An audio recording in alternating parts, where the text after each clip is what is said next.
Hello everybody, it's me, Roku, back with some more League of Legends content. In this video, I'm going to create a tier list of all top laners in terms of their strength in solo queue for the patch 12.23. Now, the preseason and also the patch 12.23 have changed the game a little, but if you actually look at how the game plays out, there aren't really many changes. The meta hasn't really shifted too much, at least for top lane, because Riot really hasn't added too much to all the bruisers, and the tank items haven't really changed too much as to which tanks are strong and which tanks are weak. So yeah, the game is practically very similar to what it used to be before, with a few champions changing their position in terms of how strong they are, and etc. So let's get right into it. We're going to start off with the champions from left to right. I'm not listing them within the tier in terms of strength. It's more of an alphabetical thing from left to right, so just keep that in mind. Let's begin with Aatrox. Now, Aatrox has been really strong throughout the entire season, especially the latter half of Season 12. He's been, like, really overpowered ever since they nerfed Antheal, and I get the feeling that he is still quite overpowered when it comes to the preseason and the current patch. He is really powerful in practically every single elo, and you really find him sitting at the top of every single tier list, every single stat website, with really high win rate, play rate, and ban rate in many cases. Now, there might be an argument as to, like, oh, he's towards the bottom end of the OP tier, but he's still very comfortably within the OP tier, in my opinion. Akali. Akali's position hasn't really changed too much due to the new items and whatever. Like, she does build the new Ravenous Hydra, but that doesn't really change her gameplay at all. And in my opinion, although Ravenous Hydra does give her pretty good wave clear, it kind of makes her worse in 1v1 fights. So I'm willing to put her where she used to be, basically, which was weak tier. Akali is not the best top laner because she sucks earlier on, and a lot of top laners are really strong and can just, you know, carve out the game already by level 6. So yeah, Akshan is quite strong in my opinion, basically where it used to be. Given the right player, you can take control of the game and basically win it single-handedly due to how well he can roam in a solo queue environment. Camille, this is one of the champions that have benefited from the new season and the new preseason and the new patches. The new Ravenous Hydra is really strong on Camille. She's like one of the main enjoyers of it for top laners. It was already a part of her default build, and because of her playstyle, which has her farming a lot, it basically means that Camille will have Ravenous Hydra stacked up very well, like basically to the maximum before every single fight. So Camille is doing quite well in terms of solo queue. She's a bit difficult to pull off though, which is why you're not going to see a lot of successful Camille players, but the ones that do know how to play the game with a little bit of help from their junglers can get off the lane and then just start one end of the game.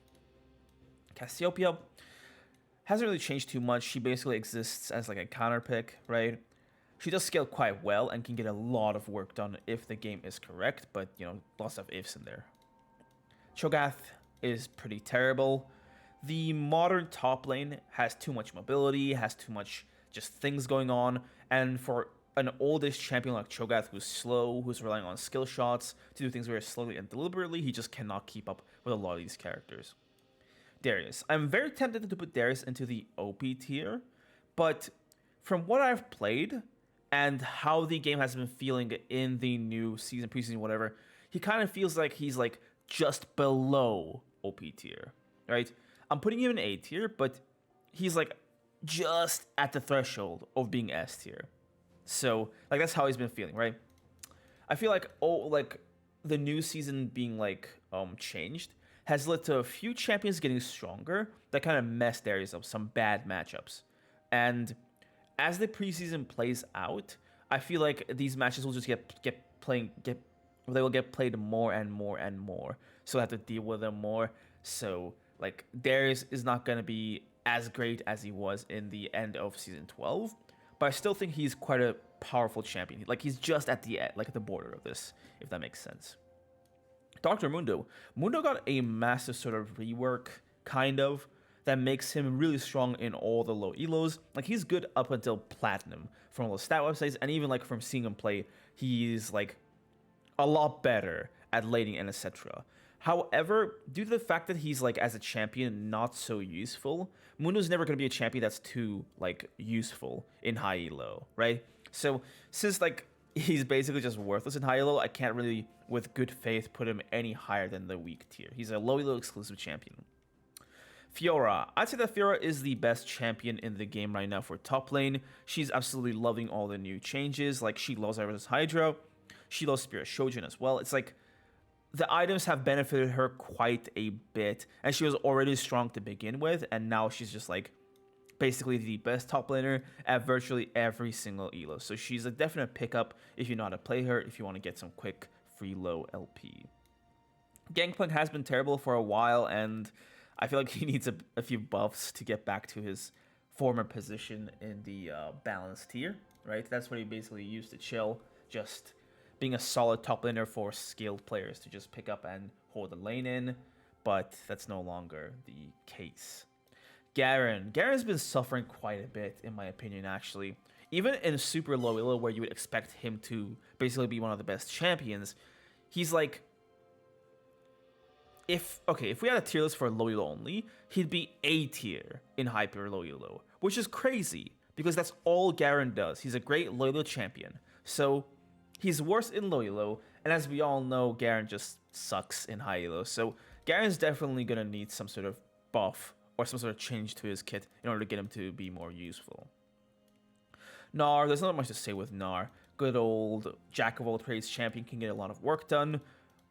Pretty good character if the player piloting him is good enough at the game to just, like, you know, not int, right? He does have a decent-ish skill ceiling, so yeah.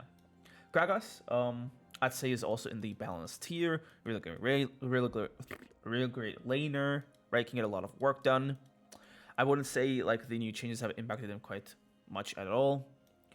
Gwen has been a bit weak for a while, in my opinion. Even towards the end of Season 12, she just kind of sucked. So yeah, she definitely needs some changes to become better. Illaoi is like a solid low elo champion, but she just kind of suffers when it comes to high elo games. She's not mobile enough. She's more of a defensive champion. And with fights kind of like, you know, being very mobile, she's practically only useful in fights that revolve around certain locations like Baron and etc. It's very easy for champions to just get away from her, or in some cases just one-shot her. So yeah. Now she has made a bit of a resurgence, in my opinion, because of there being more beefy champions getting played, but I don't think this is enough to make her like seriously better. Irelia, I'd say she's in the balance tier. She's not really changed too much, right? The thing with Ravenous Hydra on Irelia is that you really want Bork ASAP on Irelia, and then you want your shieldable second item, so she's not really a champion who can really abuse Ravenous Hydra as much as other characters. So she's not benefited from it that much. Jax. Jax is a very solid champion right now. He's on the rise, in my opinion. He's kind of just feeling more and more solid every single patch. And the planned rework that they have in mind for Jax is going to be absolutely overpowered. If you check the Twitter account of Riot August, you'll see that they're basically planning an insane rework for Jax where they're turning his ultimate into like an AoE sort of damage spell around him that will also mean that he gets his passive empowered aura attacks off of 2 aura attacks instead of 3. So once that drops, he's going to be by far one of the most OP champions in the top lane, but like going into that, he's still pretty strong, right?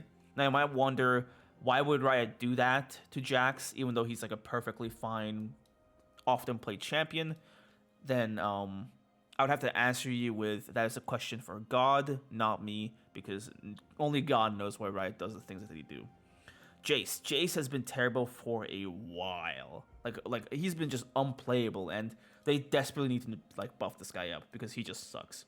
The Eclipse nerfs especially, like they nerfed Eclipse to like nerf Aatrox, but Aatrox was literally the only champion who was abusing Eclipse that hard, right? So like Jayce is one of the examples of a champion who was like barely hanging on, and they just dumped him down into the worst tiers possible. So Jayce sucks a lot. Kayle, I'd say, is not the worst. She's definitely in a weaker position than before, in my opinion, but again, right, she's still at least playable. Kennen, his position hasn't really changed too much. I'd say he's still like a pretty weakish champion that's good for specific situations. Kled, I'd say Kled is pretty balanced, right? due to how you play Kled, he can make use of some of the new items, some of the new changes. He's not really the best at killing tanks or beefier targets, and his matchups against the guys above kind of suck. So, another thing about it, he kind of belongs in C tier. So, yeah, like the thing with Kled, his issue when it comes to high elo games is that his matchups against these guys at the top are always just pretty bad, right? Or they're even, but he doesn't like just win them, right? He doesn't have like that great of a matchup. It's a matchup that the enemy can play in, right? They have some sort of counterplay. This basically means that you can't really pick him and be like, all right, I can definitely win the matchups, right? So yeah, if you're up against a character or a player who doesn't really know Kled and just dies, you can get a lot of work done if you get fed as Kled, but that's a big if, right? Getting fed as Kled is not something that's going to happen too often. K'Sante. K'Sante is really, really overpowered right now, in my opinion. Like, they basically buffed him, even though he was... Okay, so when a champion gets released, and it's a new champion that's not that, like, you know, easy to play, right? Because there is a champion like, you know, a Vex or something, or like a Viego that's, like, pretty straightforward to play. There's not a lot of mechanical things involved in those champions. You're not going to see those champions, like, get mastered over time, quote unquote. Okay? The players of those champions aren't going to get better at that champion over a longer period of time. But for a champion like K'Sante, that's not going to be the case. K'Sante players are going to get better and better and better because K'Sante is quite a technical champion, right? There's a lot in his kit, and we're not even aware of all the tricks that he's capable of. So, looking at the state of K'Sante, he was basically like a B tier champion, pretty balanced, but Riot is buffing him as K'Sante players are getting better at the game, right? And the impacts of this is basically reflected in all these stat websites in-game even, where K'Sante is absolutely dominant and just destroying everyone, right? And he's only going to get better and better and better as the K'Sante players figure out these specific techniques and things to do with him to really master him and basically dunk on people. Lilia is a very specific champion. I really don't think she's a top laner. She's only good against some of the more slower lumbering champions, right? She's like a counter pick to like 3-4 characters, and that is basically it. She gets absolutely destroyed by like the vast majority of all the top tier picks, and she's kind of like a source of kills. I'm only putting her here because a lot of players ask me to leave Lilia in here. I don't know why, but like she's only tough to deal with if you basically let her get her abilities off on the wave and stack up her passive. If you're like basically attentive about the game, you're gonna be able to like deal with her quite easily, especially if we're playing one of the higher tier champions. Malphite's not being doing too great, but it's not really surprising. He's just sitting here as a counter to some champions, as a good pick against a full armor team, etc. Maokai as well. One thing you'll notice is that tanks haven't been doing that well, right? And Maokai is one of those tanks. So even though we got a big rework of a bunch of tank itemization, tanks are doing quite terrible. And like with us taking power away from tanks early game, because part of why tanks could kind of survive was that they could go items like Frostfire Gauntlet or whatever, and that item would give them everything in one. They get their wave clear, they get their kind of damage, they get a way to basically mess with the enemy champion, all in one item. Now that is not really the case. Riot has basically like split up mythics from legendaries, where you go legendaries to survive in the early game as a first time rush, and then you go on mythic to get a powerful mythic that's going to actually be game changing. With Riot splitting this up, now tanks are in a very awkward position where they're forced to rush an item if they want to lane. And with a lot of tanks not doing this, they just go straight for like a Jaksho or whatever, they basically get really, really like bad fighting ability, right? Because Jaksho, the Heartsteel, there we go, I finally said it for some reason. Jaksho, Heartsteel, these items are not good in 1v1s, right? They're not good on their own. They basically like serve a purpose, but that purpose is not designed for laning. And because of this, their laning just absolutely gets destroyed. They get bad wave clear, the trading gets worse. It's just not looking good for tanks right now. So they definitely need either better choices to rush as legendaries, or the mythics need to be changed into things that like actually work in the laning phase. Wukong's doing pretty decently, I'd say, just sitting in here, doing his thing, nothing really too different. Mordekaiser. Mordekaiser is basically one of the best top laners in low elo. So if you are bronze, iron, silver, then Mordekaiser is going to be like an insanely powerful champion. Now, he is worthless in high elo, right? But given the fact that, like, he's so simple to pull off, you'll be able to get a lot of elo using Mordekaiser if you made him as, like, an iron player or whatever.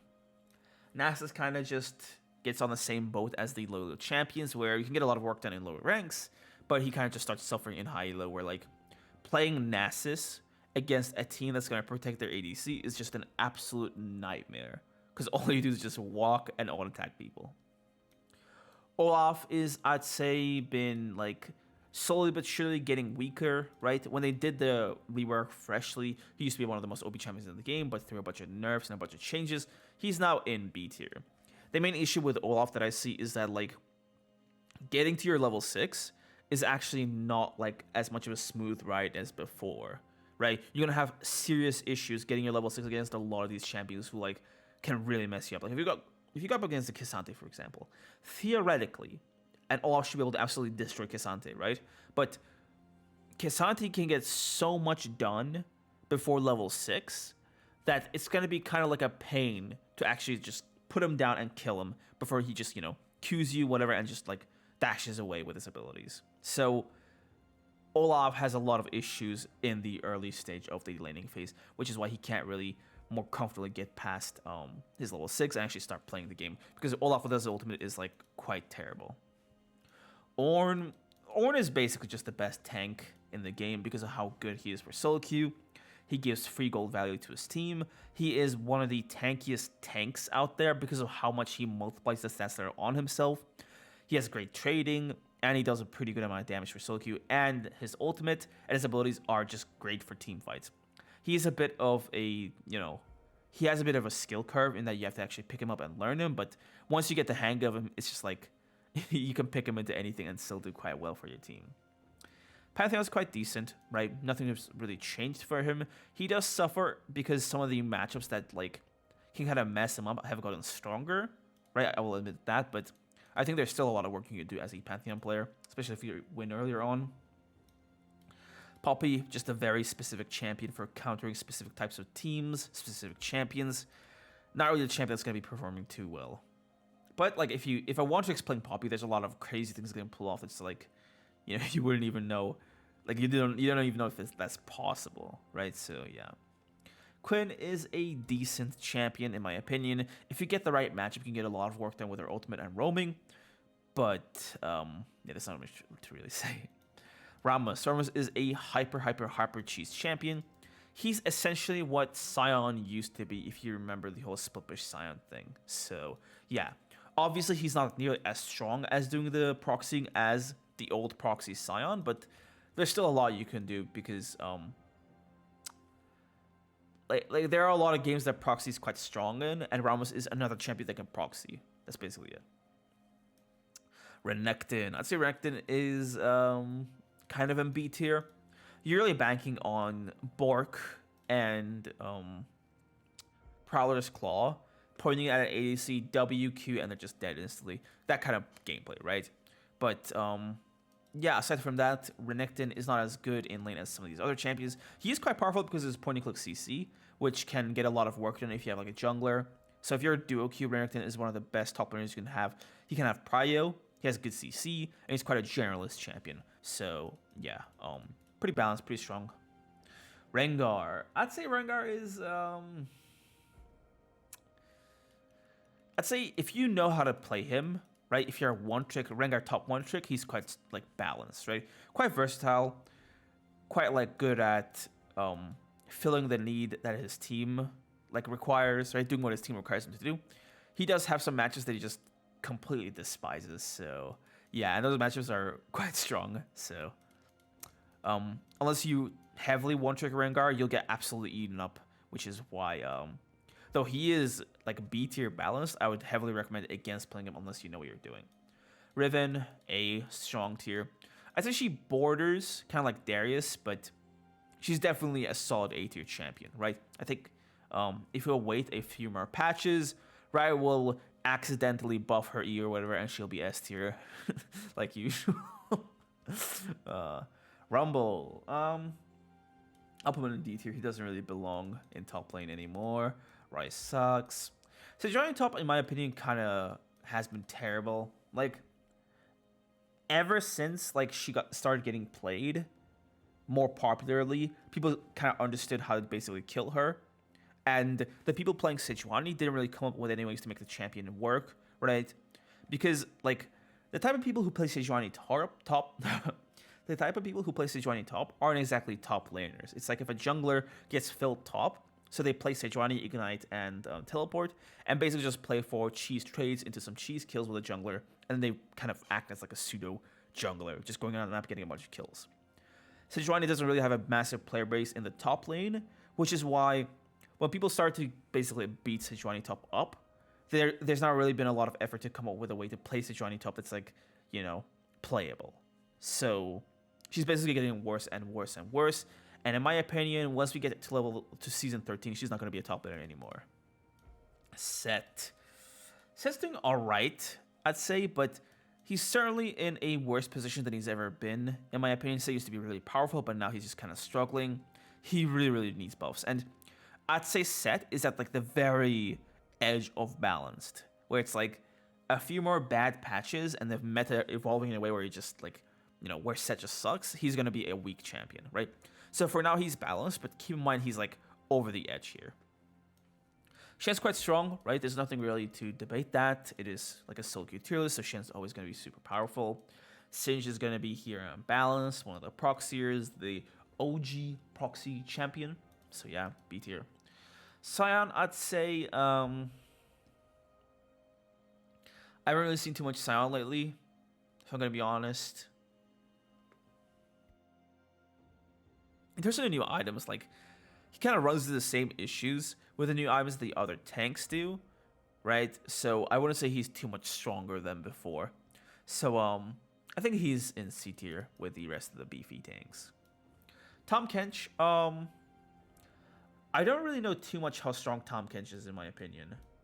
Like, I haven't seen too much Tahm Kench gameplay, but from what I gather, he's kind of like in the border between B tier to C tier. So I'll put him in B tier, but he's kind of like at the very edge, right? So I could easily just put him in C tier, but it's just like, I'm just gonna be honest. All my Tahm Kench knowledge comes from Watley. This Tahm Kench streamer, just from watching him, and like he's doing okay with him, I guess, last time I saw it. So yeah, again, like he's not really a popular champion. And with the limited number of games I've played in the preseason, I can't really tell too specifically. But from what I gather, he's doing a bit better than the rest of the tanks, kind of like Ornn, but not as good. Teemo, I'd say, is in the B tier balanced. Just a very high skill cap champion. High knowledge cap champion, not skill. Because Teemo is quite simple and easy to play, but your knowledge of how to play specific fights and how to cheese things with your shrooms and your passive is where Teemo basically gets really difficult. And there's only like a handful of Teemo players in the world who can actually play this guy to like his maximum potential. Trundle, I'd say he's in B tier, right? Just the good old fashioned Trundle. Tryndamere, B tier. He's not good as he used to be, but he's still quite a solid champion to pick up and play. Urgot is in B tier as well. Vayne, I'd say, is in C tier, kind of exclusively a counter pick. Vladimir, B tier, solid first pick, right? Gets the job done, plays safe, scales, etc. Volibear's been terrible, really, really bad champion. He desperately needs buffs. If we're talking low elo, I guess Warwick is B tier, but if all elo is considered, like, he's really a terrible champion. Warwick doesn't really provide anything to his team aside from like a cheese lane. He just keeps like cheese kills in lane. And the only way Warwick is useful is if you kill your opponent so many times, they can basically just run on the map and just murder everyone and win the game in like by 15 minutes, essentially. If you're not doing that, then Warwick is absolutely worthless, right? He is a bit strong in early game skirmishes that kind of get dragged out a bit. But once you hit like the edge of laning phase and beyond that, he just kind of sucks, right? His CC sucks, right? His ultimate can be really easily interrupted, especially because he has to get on the champion he's ulting. So any other champion on that team can just easily peel him off. It's not like a Malphite where there's at least some range to cross. He's just right there. His damage kind of sucks, right? He doesn't do a lot of damage. He is not that mobile. He just runs around the map. So you're going to get a champion that like is only good in the earlier portions of the game, and the very early portions of the game. He doesn't scale into team fights and stuff that well at all. And even in 1v1s, in side lanes, he kind of just gets, like, outscaled by a lot of characters. So, and also, like, there's a lot of cases where if a person is paying attention, they could just use their own CC to cancel Warwick's ultimate and peel him off of themselves. So, yeah. Yasuo sucks. Yo's been really weak in the preseason, in my opinion. Just really struggling too hard, right? I've not seen a Yone top perform that well lately. So, yeah, people still play him, though. So, yeah. Yorick, I'd say he lands here in C tier, as usual. And Zac, Zac's quite interesting, but because of the things you can do on him, like, his laning is quite good. Because he gets, like, really good healing every time he fights the enemy. So he goes in, takes a bad trade, and just heals up. And if things get dicey, he can always just jump out. So he's got good disengage. He's got a bunch of tricks that he can use to just get a bunch of free kills. Like, what you do is you go out of lane, you wait for your enemy to start hitting your turret, and then you just jump on them and kill them. And because of how much AoE you have with your ult and stuff, you'll, like, clear the wave and kill the enemy at the same time, which can get you a lot of cheese kills. So, yeah, very cheesy champion, a lot of tricks, but if you know them all, you can get a lot of work done. So yeah, that's pretty much it for this tier list video. I hope you guys got some use out of it, got some information about a champion you were wondering about. That's pretty much it for this video. I'll see you in the next one. Peace out.